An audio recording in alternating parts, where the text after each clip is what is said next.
వైసీపీపై తీవ్ర విమర్శలు చేశారు సీఎం చంద్రబాబు. నేరస్తులతో రాజకీయాలు చేయాల్సిన పరిస్థితి వచ్చిందన్నారు. ఎవరైనా నేరాల్ని ప్రోత్సహిస్తారా అని ప్రశ్నించారు. యోగా మన జీవితంలో ఒక భాగం కావాలన్నారు చంద్రబాబు. ప్రజలు యోగా కార్యక్రమాల్లో స్వచ్ఛందంగా భాగమయ్యారన్నారు.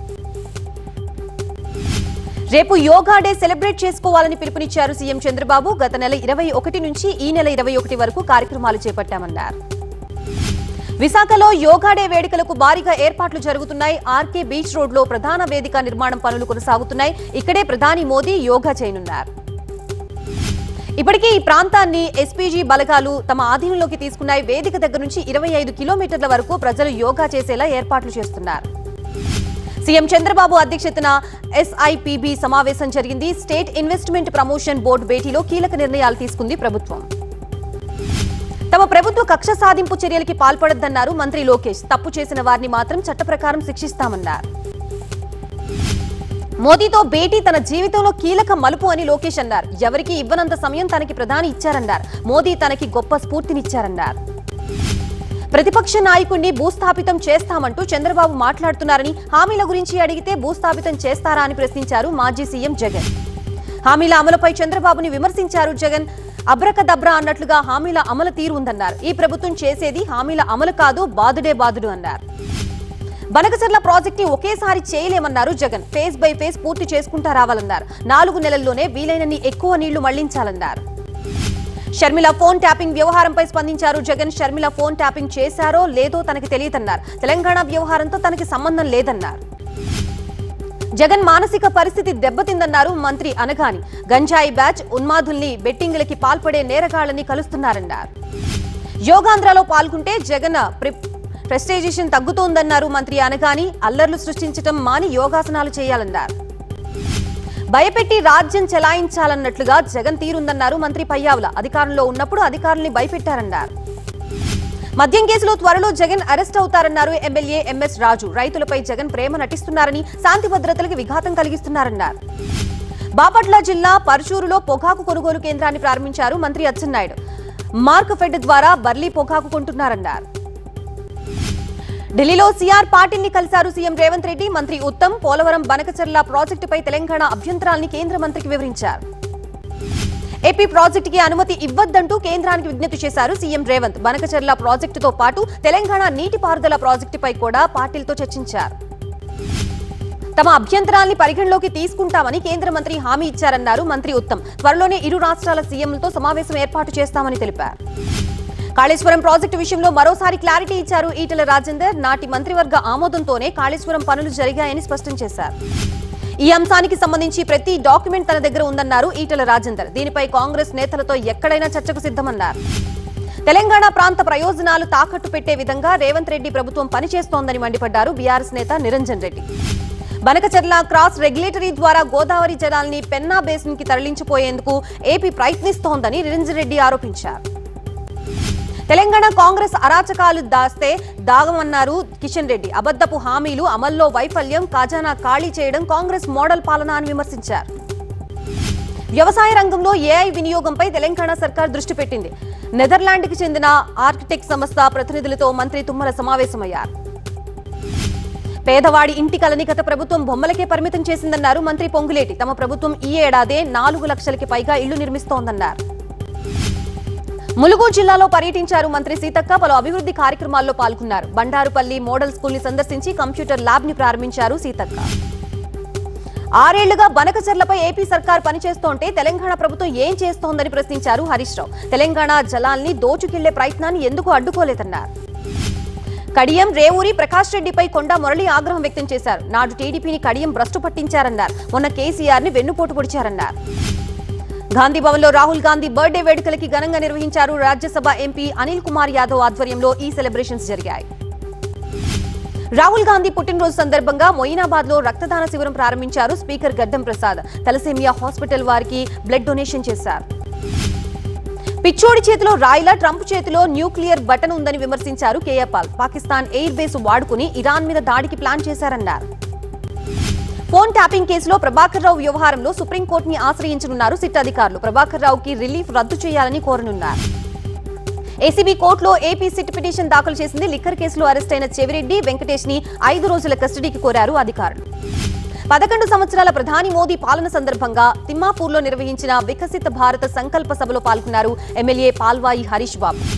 దివ్యాంగులకి ప్రభుత్వం ఎల్లప్పుడూ అండగా ఉంటుందన్నారు ఎమ్మెల్యే గండ్ర సత్యనారాయణరావు. దివ్యాంగులు అన్ని రంగాల్లో ముందుండాలన్నారు. రంగారెడ్డి జిల్లా ఇబ్రహీంపట్నంలో బీజేపీ కిసాన్ మోర్చా ఆధ్వర్యంలో రహదారిపై ధర్నా చేపట్టారు. ఔటర్ రింగ్ రోడ్డు చుట్టుపక్కల ఉన్న రైతులకి పెట్టుబడి సాయం కింద రైతు భరోసా ఇవ్వాలని డిమాండ్ చేశారు.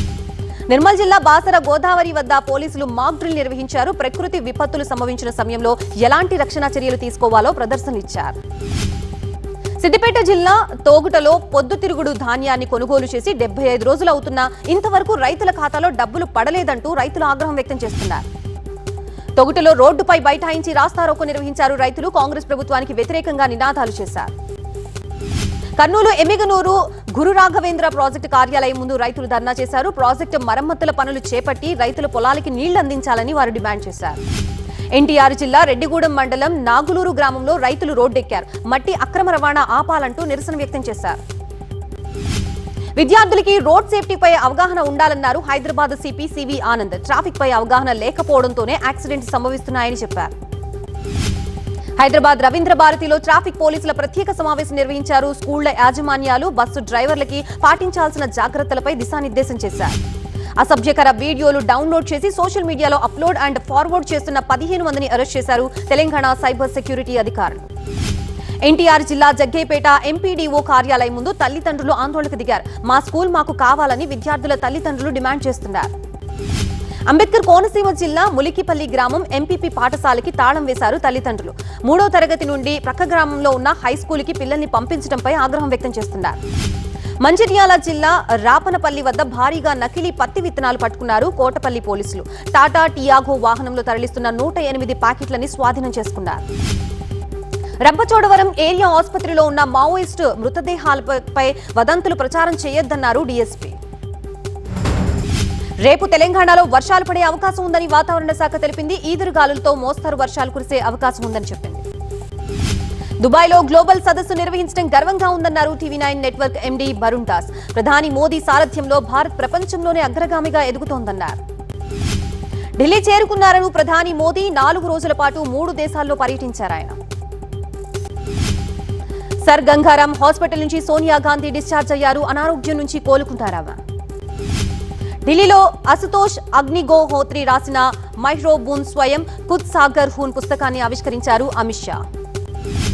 ఇంగ్లీష్ మాట్లాడేవాళ్లు సిగ్గుపడే రోజు వస్తుందన్నారు అమిత్ షా. భారతీయ భాషలతోనే దేశానికి మనుగడ అన్నారు. 2047 నాటికి వికసిత భారత లక్ష్యం అన్నారు.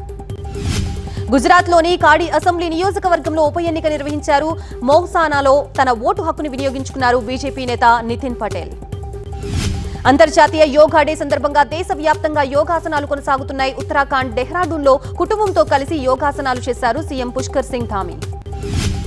పంజాబ్ జలంధర్లో అధికారులు, యువత వేలాదిగా వచ్చి యోగా సాధన చేశారు. ఉత్తరప్రదేశ్ లక్నోలో సీనియర్ సిటిజన్స్ పార్కుల్లో యోగా చేశారు. అహ్మదాబాద్ విమాన ప్రమాదంలో మృతి చెందిన మాజీ సీఎం విజయ్ రూపానీకి బంధువులు, సన్నిహితులు, రాజకీయ ప్రముఖులు సంతాపం ప్రకటించారు. ఉత్తరప్రదేశ్లోని గజియాబాద్లో ఫిర్యాదు చేయడానికి పోలీస్ స్టేషన్కు వచ్చిన యువకుడిని కాల్చి చంపారు దుండగులు. జమ్మూ కాశ్మీర్ బద్వేరా ప్రాంతంలో ఆర్మీ జవాన్లు నిఘా పెంచారు. ఉగ్రదాడులు జరగకుండా నిరంతరం గస్తీ కాస్తున్నారు. అస్సాంలోని దిబ్రూగఢ్లో ఎడతెరిపి లేని వర్షం కురుస్తోంది. దీంతో వాహనదారులు, ప్రజలు ఇబ్బందులు పడుతున్నారు. జార్ఖండ్ రాంచీని వర్షాలు ముంచెత్తాయి. భారీ వర్షాలతో నగరం మొత్తం జలమయంగా మారింది. రహదారులు, చెరువుల్ని తలపించాయి. గుజరాత్ ని భారీ వర్షాలు ముంచెత్తాయి. గాంధీనగర్లో వరదల దాటికి రహదారులు చెరువులుగా మారి వాహనదారులు అవస్థలు పడుతున్నారు. గాంధీనగర్లో వరదల దాటికి అండర్ పాస్లలో కార్లు, ఆటోలు నీట మునిగాయి. వరద నీటిని తొలగించేందుకు అధికారులు రంగంలోకి దిగారు. అహ్మదాబాద్లో వర్షాలకి తోడు భారీ ఈదురుగాలుల దాటికి 10ల సంఖ్యలో భారీ వృక్షాలు నేలకూలాయి. ప్రియురాలు రోషినిపై అనుమానంతో గోవా తీసుకువెళ్లి హత్య చేశాడు నిందితుడు సంజయ్ కెవిన్. బెంగళూరులోని ఓ స్కూల్ టీచర్ గా చేస్తోంది రోషిని. బెంగళూరు లవర్స్ కథని 24 గంటల్లోనే ట్రేస్ చేశారు పోలీసులు. పెళ్లి ప్రస్తావనే హత్యకి దారి తీసిందని అనుమానిస్తున్నారు. ఇజ్రాయెల్ ఇరాన్ వార్ నేపథ్యంలో ఆపరేషన్ సింధు ప్రారంభించింది. ఇజ్రాయెల్ ఇరాన్ నుంచి భారతీయుల్ని తీసుకొస్తోంది కేంద్రం. ఇరాన్ నుంచి భారతీయుల్ని తరలించింది. అర్మేనియా నుంచి భారత్ చేరుకుంది ఇండియా తొలి విమానం. ఢిల్లీ ఎయిర్పోర్ట్ కి క్షేమంగా చేరుకున్నారు 110 మంది భారతీయులు. ఇరాన్ నుంచి స్వదేశానికి రావడం సంతోషంగా ఉందన్నారు విద్యార్థులు. స్వదేశానికి తీసుకొచ్చిన కేంద్ర ప్రభుత్వానికి కృతజ్ఞతలు తెలిపారు. ఇజ్రాయెల్ బీర్షెబాలోని సొరోకా ఆసుపత్రి, స్కూళ్లపై పరస్పరం మిసైళ్ల దాడులు చేస్తోంది ఇరాన్ సైన్యం. మిర్జాపూర్ వెబ్ సిరీస్ లో పాపులర్ అయిన దివ్యేందు శర్మ పెద్ది సినిమాతో సౌత్ ఎంట్రీ ఇస్తున్నారు. ఇవాళ దివ్యేందు పుట్టినరోజు సందర్భంగా రామ్ బుజ్జి క్యారెక్టర్ లుక్ ని రివీల్ చేశారు మేకర్స్. గుడ్ నైట్ సినిమాతో మంచి గుర్తింపు తెచ్చుకున్న వినాయక చంద్రశేఖరన్ దర్శకత్వంలో ఓ సినిమా చేసేందుకు ఓకే చెప్పారు శివకార్తికేయన్. తెలుగులో సూపర్ హిట్ అయిన మర్యాద రామన్న సినిమాని హిందీలో సన్ ఆఫ్ సర్దార్ పేరుతో రీమేక్ చేశారు. తాజాగా ది రిటర్న్ ఆఫ్ సర్దార్ పేరుతో ఫస్ట్ లుక్ పోస్టర్ ని రివీల్ చేశారు.